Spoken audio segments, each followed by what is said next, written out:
Look at her. This is what my wife looks like when she tries to act important. Somebody get her a napkin, or better yet, a job. Are you finished? Finished? We're just getting started. Sit down and eat your dinner off your face, sweetheart. It's the closest thing to a meal your salary ever bought this family. You'll want to remember you said that. Is that a threat? From you? What's she going to do, cry to her mother? Oh, wait, she doesn't call anyone. Nobody ever calls her back. Have you noticed that? They call me back. You've just never been in the room when it happens. Enough with the riddles. You've got nothing. No money, no family behind you, no leverage. You have me. That's it. I don't have you. You have a house payment with my name on the deed. Cute. Keep dreaming. She's delusional. Sauce must have gotten in her brain. Ask him where the down payment came from, Linda. Go ahead, ask him. That has nothing to do with this. It has everything to do with this. What is she talking about? Answer me. What is she talking about? I don't know. You will, both of you will, by Monday. Monday? What happens Monday? Ask your lawyer why he suddenly stopped returning your calls. My lawyer works for me. Not anymore, he doesn't. What did you do? The plate hit the table before Nia even understood what was happening. Spaghetti slid across her white blouse, sauce dripping from her hair onto the front of her dress. For several seconds, the kitchen became completely silent. Then Adrian laughed. Not nervously. Not awkwardly. He laughed, as though something genuinely funny had just happened. Linda laughed with him. Nia slowly lifted her eyes. "Look at her," Adrian said. "This is what my wife looks like when she tries to act important." Linda leaned against the kitchen counter, smiling. Somebody get her a napkin. Or better yet, a job. Nia looked from one face to the other. "Are you finished?" Adrian's smile widened. "Finished?" "We're just getting started." The words landed differently than the food had. Because Nia had spent the last 18 months wondering how much disrespect a marriage could survive. Now she was beginning to wonder whether the marriage deserved to survive at all. She reached for a napkin. Linda shook her head. "No, sweetheart. Don't waste those. You need a whole towel." Adrian laughed again.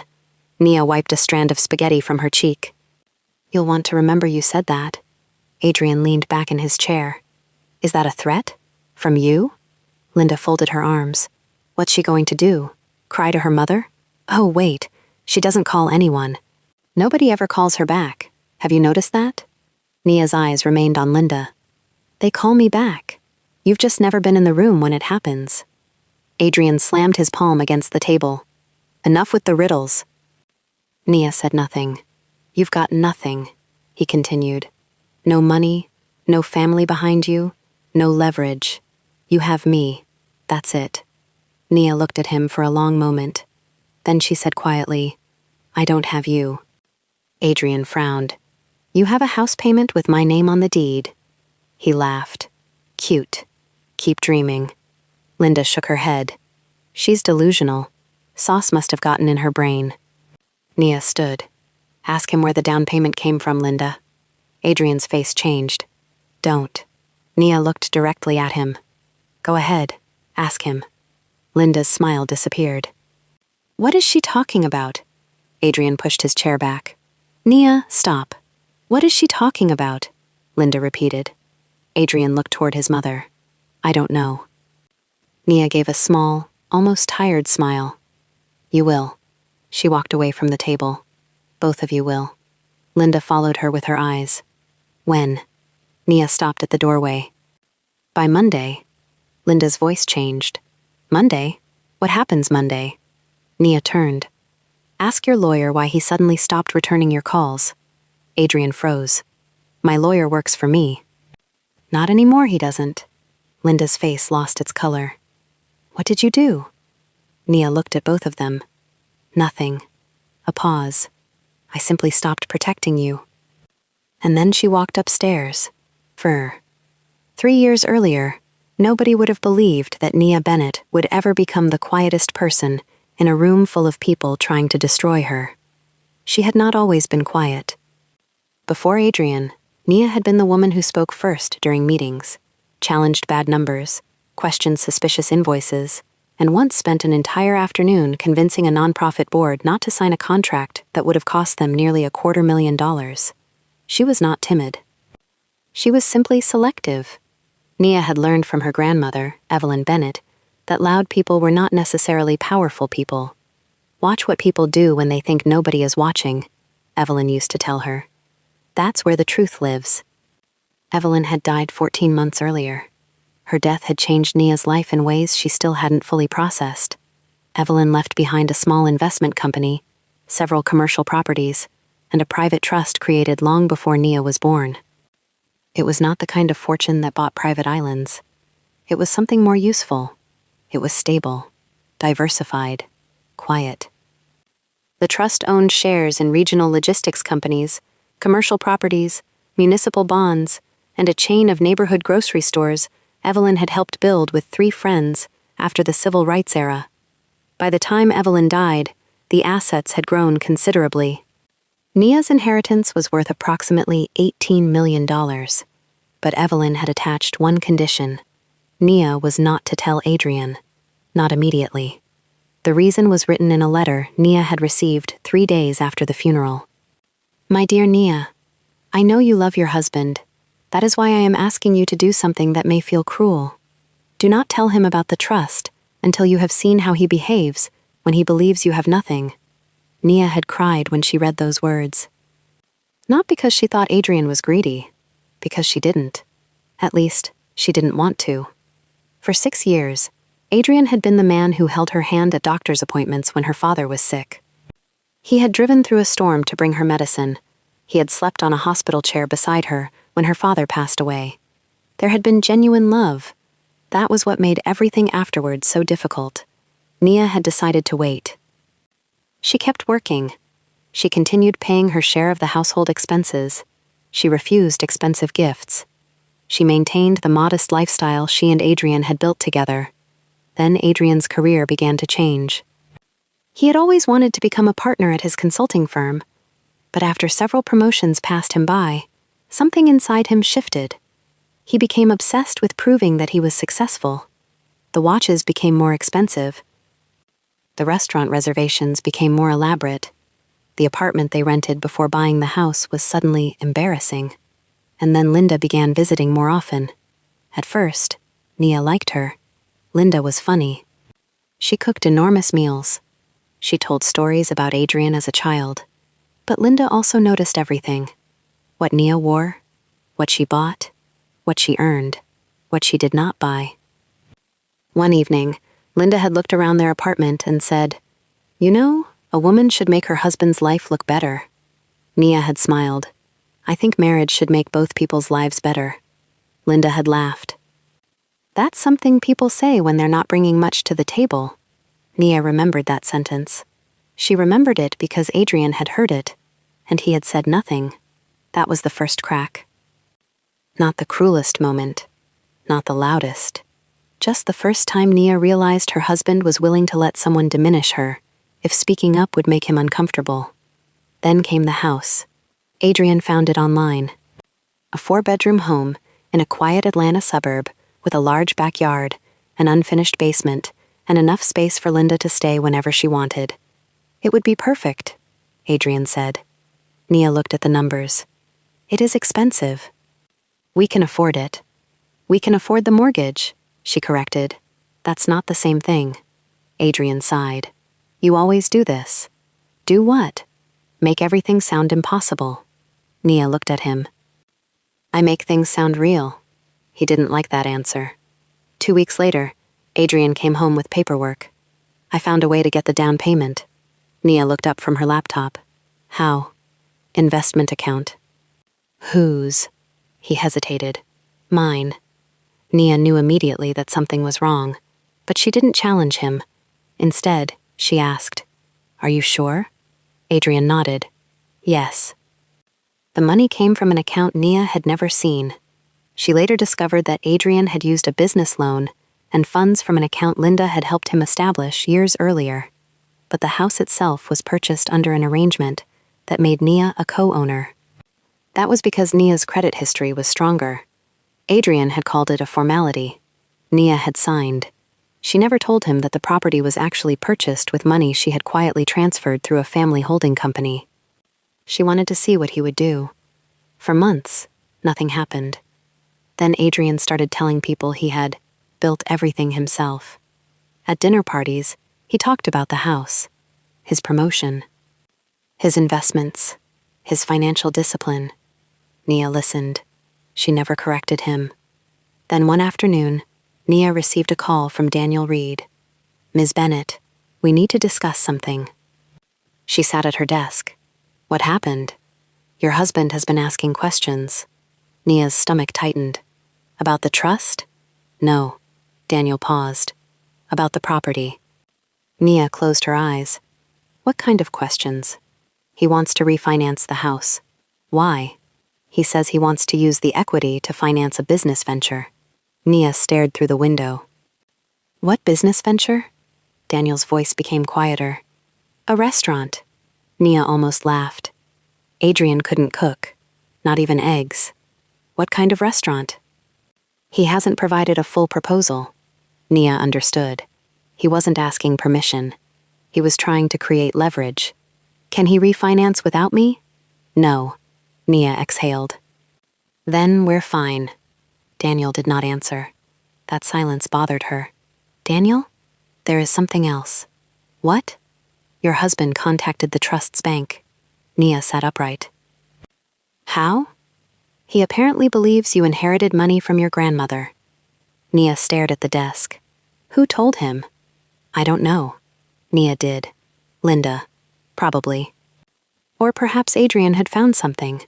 She thought about the envelope she kept in the locked drawer beside her bed. Her grandmother's letter.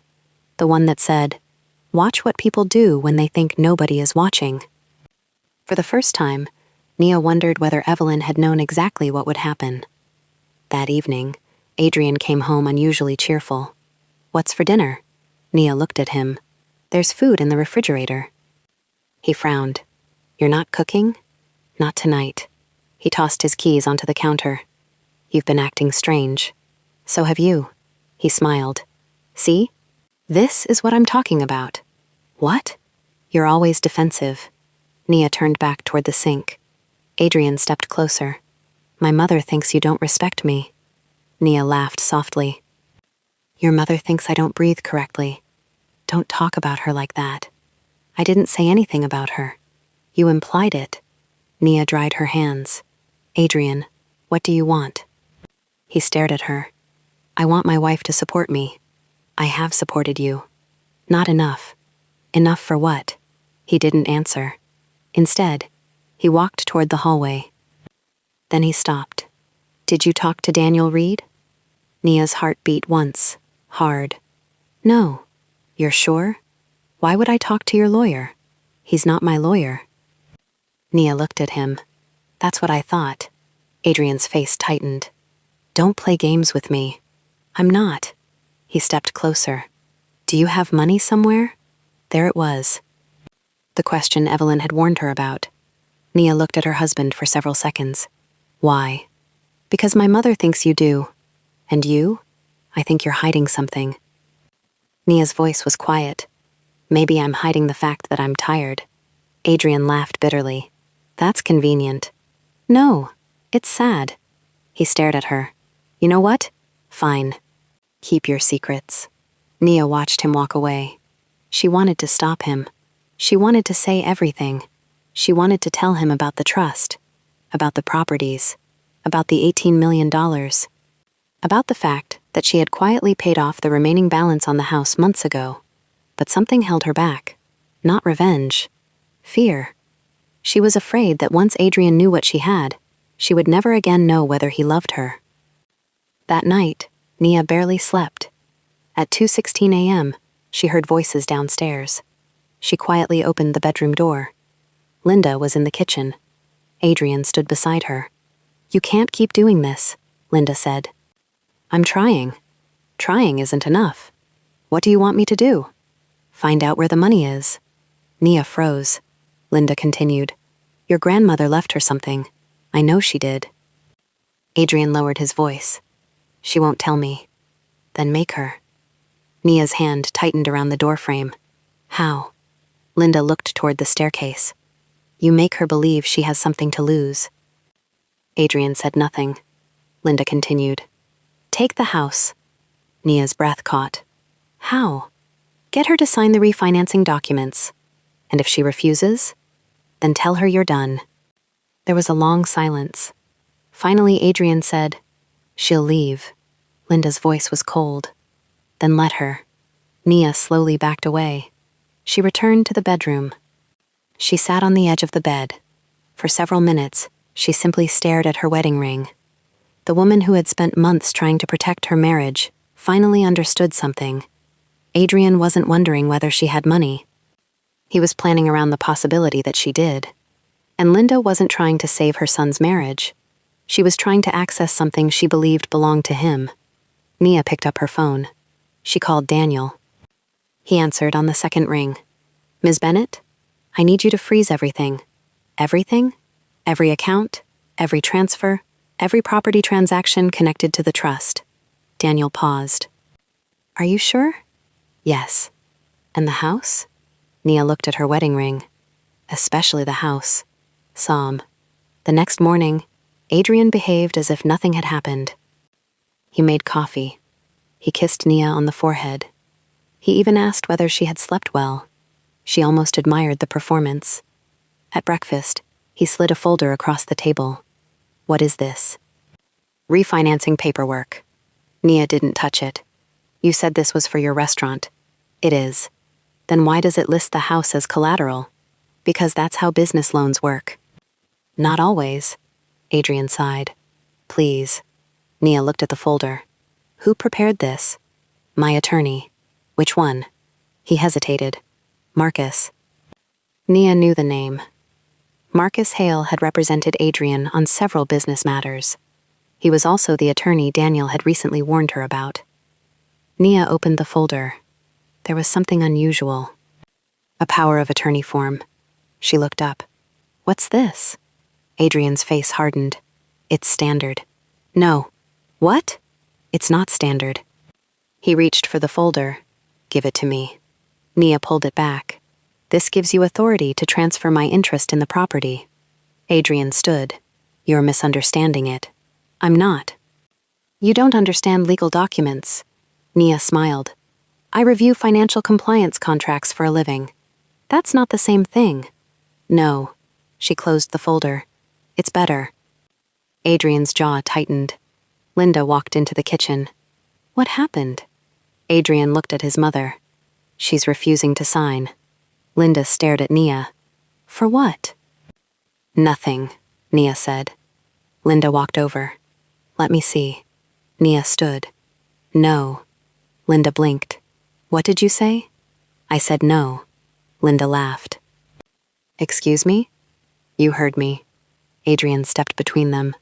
Mom, just leave it. No, I want to know what is going on. Nia looked at Linda. Why don't you ask your son? Linda's eyes narrowed. What is that supposed to mean? Nia said nothing. Adrian looked uncomfortable. Linda turned toward him. What did you do? Nothing. Nia almost smiled. That was becoming his favorite word. Nothing. He had done nothing when Linda insulted her. Nothing when he searched for her finances. Nothing when he planned to use their home as collateral. Nothing when his mother told him to pressure his wife. Nia picked up her purse. I have work. Adrian grabbed her wrist. She looked down at his hand. He released her immediately. I'm sorry. Nia looked at him. I know. She walked out. Said. At noon, Maya met Nia at a quiet cafe near her office. You look exhausted. I am. Did he ask? Yes. And? I didn't tell him. Maya stirred her coffee. Your grandmother knew. Nia looked away. I keep thinking she was wrong. About Adrian? About everything. Maya waited. Nia continued. I keep thinking if I tell him the truth, he'll become the man I married again. Maya shook her head. Money doesn't change people. No. It reveals them. Nia looked down. I don't want to believe that. You don't have to. Maya leaned forward. But you do have to decide what you're going to do with what you've learned. Nia's phone buzzed. Daniel, she answered. Yes? We have a problem. Her expression changed. What happened? Marcus Hale filed something this morning. What? A preliminary lien against the house. Nia's stomach dropped. How? Based on an alleged unpaid business obligation connected to your husband. That's impossible. I know. Can he do that? Temporarily, yes. Nia stood. What does it mean? It means your husband has already moved beyond asking for access. Nia stared across the cafe. He's trying to create pressure. Exactly. Maya watched her. What? Nia looked at her friend. Monday. What about Monday? That's when the bank review begins. Maya slowly nodded. And after that? Nia's voice was barely above a whisper. After that, Adrian will learn exactly who he's been married to. That evening, Adrian arrived home angry. Why did the bank call me? Nia was sitting in the living room. I don't know. They said the refinancing request was suspended. Nia looked at him. That's unfortunate. Did you do something? Did you? He stared at her. What is that supposed to mean? Nia stood. It means you should ask yourself why every door you opened suddenly stopped. Adrian's voice rose. You think this is funny? No. Then tell me what you did. I protected myself. From your husband? From what my husband was becoming. He looked at her. For a moment, something flickered in his expression. Shame. Then anger swallowed it. You've been lying to me. Nia shook her head. No. You've been hiding money. I've been protecting information. Same thing. No. She walked toward the stairs. Adrian followed. How much? She stopped. How much what? How much money do you have? Nia turned around. Enough. Enough for what? Enough to know that 18 months ago, my grandmother was right. Adrian froze. What did she leave you? Nia looked directly into his eyes. You should ask yourself why she didn't want you to know. His face went pale. How much? Nia walked upstairs. Behind her, Adrian shouted. Nia! She kept walking. How much? She closed the bedroom door. For the first time in 6 years of marriage, she locked it. To Lef. Monday morning came quietly. There was no dramatic knock at the door. No police. No shouting. No reporters. Just an email. At 8:03 a.m., Nia received confirmation from Daniel. The trust review was complete. The property documents had been examined. The attempted refinancing had been halted. And Marcus Hale's legal filings had been referred to the state bar for review. But the last line was the one that made Nia sit down. There is one additional matter we need to discuss regarding your husband's actions. I recommend you come to the office today.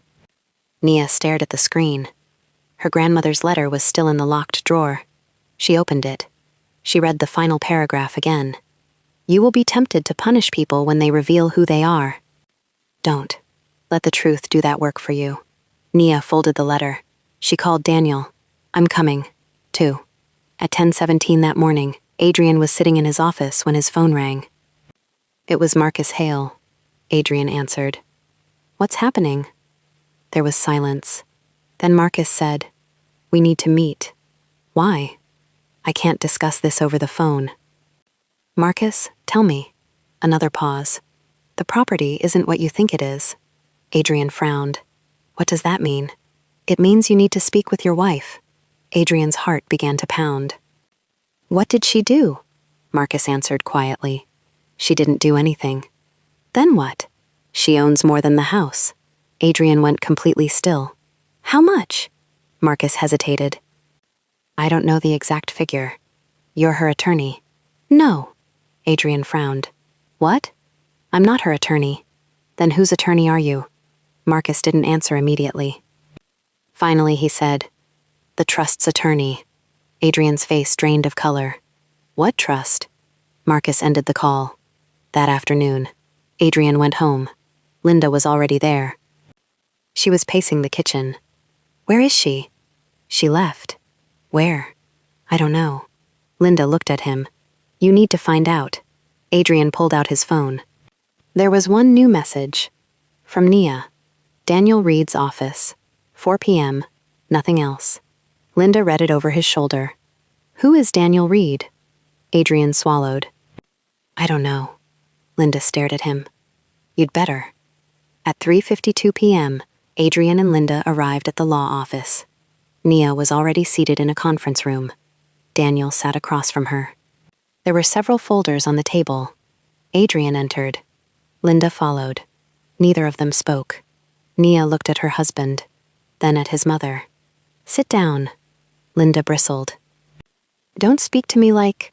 Daniel interrupted gently. Mrs. Bennett, please. Linda sat. Adrian remained standing. Nia looked at him. You wanted to know how much money I have. He stared at her. She placed one folder on the table.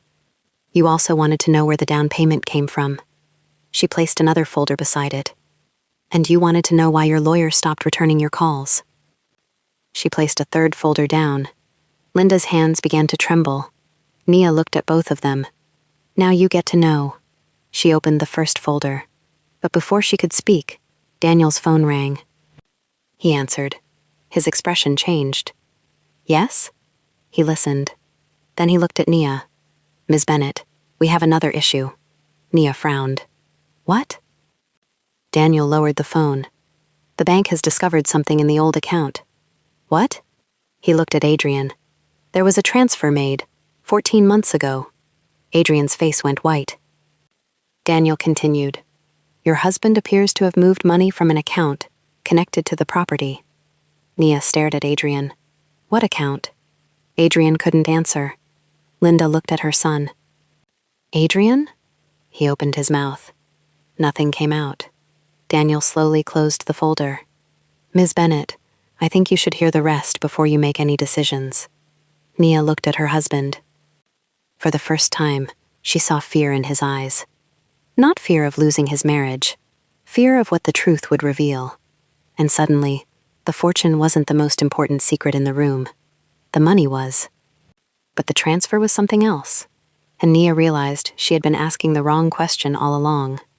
The room stayed silent for nearly 30 seconds. Then Nia asked, What transfer? Daniel looked toward Adrian. 14 months ago, approximately $87,000 was moved from an account connected to the house. Adrian shook his head. I didn't steal anything. Nia didn't react to the word. Who said steal? Adrian stopped. Linda looked at him. Adrian? He rubbed his face. I borrowed it. From whom? Nia asked. He looked at the table. I thought I could replace it. When? After the restaurant opened. Nia stared at him. What restaurant? Adrian swallowed. The one I was planning. Daniel opened another folder. The restaurant never opened. No. Where did the money go? Adrian said nothing. Linda suddenly stood. That's enough. Nia looked at her. No. Linda's voice cracked. He's my son. And I'm his wife. You're trying to destroy him. Nia shook her head. No. I'm finally refusing to save him from the consequences of his own choices. Adrian looked at Nia. Please. That one word was different. It wasn't angry. It wasn't demanding. It was frightened. Nia sat back. Tell me the truth. Adrian closed his eyes. I lost the money. How? I invested it. In what? A technology company. Which one? I don't know. Daniel looked at him. You invested $87,000 into a company whose name you cannot remember. Adrian's silence answered for him. Nia slowly understood. Linda looked at her son. You told me the money came from your bonus. Adrian said nothing. You told me you used your bonus. I was going to fix it. Linda sat down. For the first time since Nia had met her, she looked old. Not angry. Not intimidating. Just tired. Nia looked at Daniel. How did you discover this? The transfer was flagged during the property review. Nia frowned. Why was it connected to the house? Because the account was used as part of the original purchase structure. Adrian looked at Nia. You knew. I knew the house was protected. You knew about the account? No. His shoulders dropped. Then you really didn't know? No. He looked away. That was the first honest thing he had said all afternoon. Nia opened the first folder. My grandmother left me a trust. Linda's eyes widened. How much? Nia looked at her. That's the first question you ask? Linda said nothing. Nia continued. The trust currently holds approximately $18 million in assets. Adrian closed his eyes. Linda whispered, 18 million? Nia nodded. But that isn't the point. Adrian stared at her. Then what is? The point is that I had the money before we bought this house. He looked confused. Then why didn't you tell me? Because my grandmother asked me not to. Why? Nia looked at him. She wanted me to see who you were when you believed I had nothing. Adrian looked wounded. Your grandmother hated me? No. Then why? Nia's voice softened. Because she loved me. The room became quiet. Nia continued. She had seen people become different when money entered a relationship. She wanted me to know whether you loved me or the life you thought I could give you. Adrian looked down. And? Nia's eyes filled with tears. I spent 18 months hoping you would prove her wrong, Adrian whispered. Nia, you did. The truth did not arrive like an explosion. It arrived piece by piece. Adrian had not begun the marriage as a greedy man. He had begun it as a man who wanted to be enough. Enough for his mother. Enough for his colleagues. Enough for the people who had laughed at his father when he was growing up. Enough to feel successful. But somewhere along the way, enough became never enough. Linda had encouraged it. Every time Adrian achieved something, she asked why it wasn't more. Every time he bought something, she asked why it wasn't better. Every time another family appeared more successful, she reminded him that he was falling behind. And Adrian had started believing her. He had taken the money because he thought the restaurant would make him successful. Then he lost it. Instead of admitting it, he lied. Then the lie required another lie, and another, until his marriage became a place where he was performing rather than living. Nia listened. She did not excuse him. But for the first time, she understood him. That was harder than hatred. Hatred would have been easier. Daniel placed another document on the table. There is one more matter. Adrian looked nervous. What? The attempted refinancing. Nia turned. Daniel continued. Your husband submitted documents indicating that he had authority to pledge Nia's interest in the property. I didn't sign anything, Nia said. I know. Adrian looked at Daniel. I thought the power of attorney was legitimate. You signed it. I thought Marcus prepared it correctly. Daniel shook his head. Marcus prepared it knowing the document was invalid. Adrian's face went pale. So what happens now? That depends on what Nia wants. Everyone looked at her. Nia stared at the documents. 6 months earlier, she would have wanted revenge. She would have wanted Adrian to feel the humiliation she had felt. She would have wanted Linda to know what it was like to be dismissed. But Evelyn's letter sat in the back of her mind. Don't punish people when they reveal who they are. Let the truth do that work for you. Nia looked at Adrian. I'm not pressing criminal charges. He looked stunned. But you will repay the money. I will. And you're going to cooperate fully with the investigation into Marcus. Yes. You will also sign the house over to me. Adrian swallowed. Okay. Linda suddenly spoke. What about my son? Nia turned toward her. Your son will be responsible for his choices. Linda shook her head. He's still my son. And I was still your daughter-in-law when you poured food on my head. Linda's face crumpled. I was angry. You were cruel. Linda looked down. I know. That was the first apology. It was small, but it was real. The divorce did not happen that day. Nia did not immediately file. Instead, she asked Adrian to leave the house for 30 days. He moved into a small furnished apartment. For the first week, he called every evening. Nia rarely answered. Then one night, he left a voicemail. I don't expect you to forgive me. She listened. I don't even know if I deserve another chance. A pause. But I want you to know something. His voice broke. The money wasn't what I wanted. Nia closed her eyes. I wanted to stop feeling like the man nobody respected. She replayed the message twice. then deleted it. Not because she hated him, because she wasn't ready. For Linda changed more slowly. She stopped calling Nia names. She stopped asking about the trust. She began therapy. At first, she told herself she was going because Adrian needed her to. Then, 3 sessions later, she admitted something she had never told anyone. She had spent 30 years terrified of becoming poor again. Her own mother had raised 4 children alone. There had been months when the electricity was cut off. Linda had promised herself that her son would never experience that humiliation, so she taught Adrian to measure his worth by what he owned. She didn't realize she had taught him to fear being ordinary. When she finally understood it, she cried. Not because she was a victim, because she had become the very thing she had spent her life protecting him from. 2 months later, Nia returned to the house. The dining room looked different. The table was still there. The chairs were still there.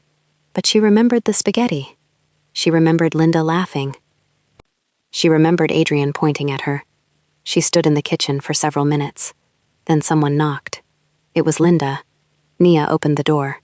Linda stood there holding a small paper bag. "I brought something." Nia looked inside. A clean white blouse. Linda's eyes filled with tears.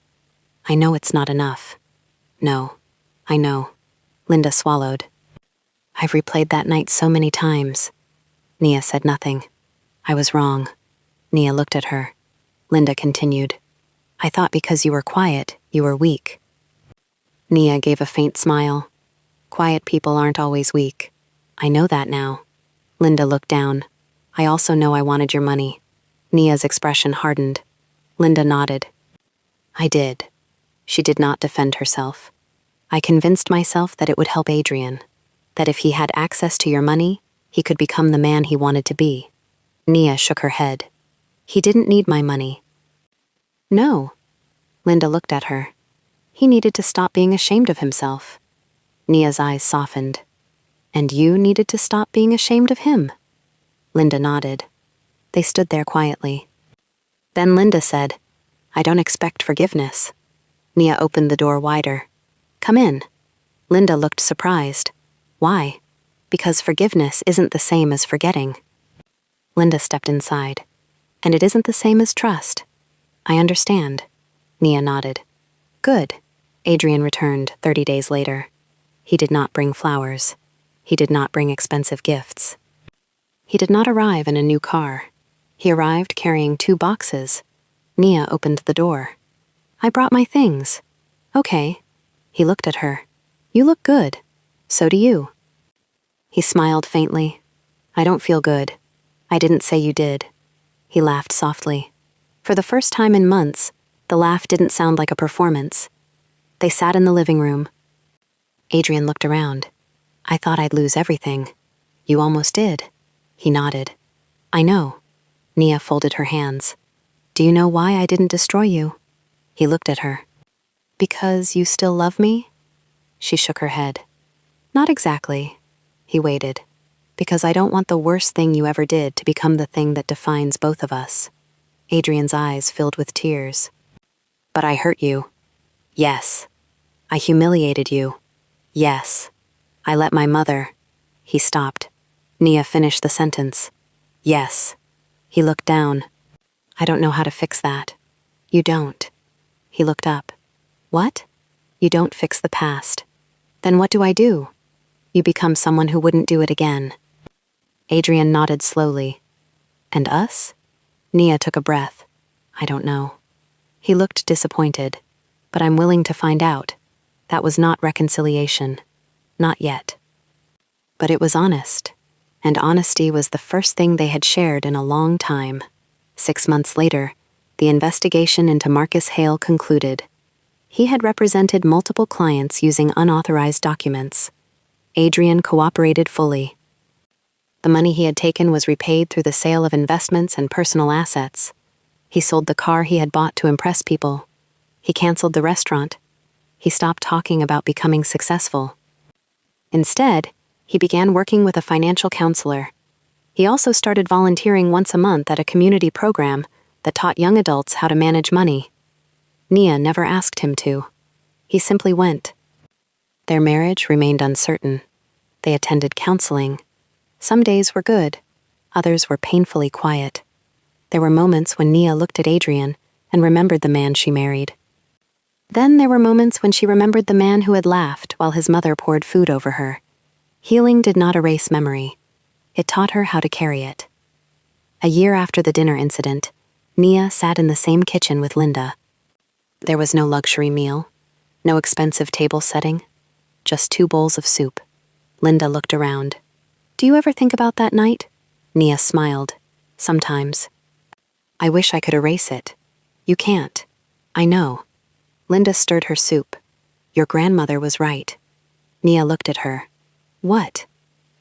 She knew exactly what people become when they think nobody is watching. Nia smiled. She was good at reading people. Linda nodded. Then she asked the question she had once asked with greed. "How is the trust?" Nia looked at her. Linda immediately raised both hands. "I'm not asking for money." Nia laughed. "I know. I'm learning." "You are." Linda smiled. "What are you going to do with it?" Nia thought about that. For 18 months, the fortune had represented secrecy, protection, fear. Now it represented something else. Choice. "I'm starting a fund," she said. "For what?" "Small businesses." Linda looked surprised. "Why?" "Because my grandmother built everything slowly." Nia looked toward the window. She believed wealth should create options for people, not just status for the person holding it. Linda nodded. "That sounds like her." Nia smiled. "I want to build something that makes people feel like they have options." The following spring, Nia opened the Evelyn Bennett Opportunity Fund. It helped women and young entrepreneurs in underserved neighborhoods obtain small business loans without predatory terms. The first recipient was a 31-year-old woman named Simone, who wanted to reopen her mother's bakery. The second was a mechanic who needed equipment to expand his repair shop. The third was a father trying to turn a vacant storefront into a community tutoring center. Nia never put her name on the buildings. She didn't need to. Her grandmother had taught her that some of the most meaningful things in life happen without applause. Adrian attended the opening. He stood at the back of the room. When Nia finished speaking, he was the first person to applaud. Linda stood beside him. She didn't cry. She smiled. And when the applause ended, Adrian walked over to Nia. "Your grandmother would be proud." Nia looked at him. "I think so." He hesitated. "Are you proud?"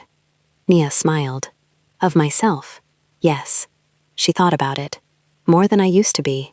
He nodded. "Good." Then he stepped back. He didn't ask for anything. Not forgiveness. Not another chance. Not access to the trust. Nothing. That was when Nia realized how much he had changed. The old Adrian would have asked what came next.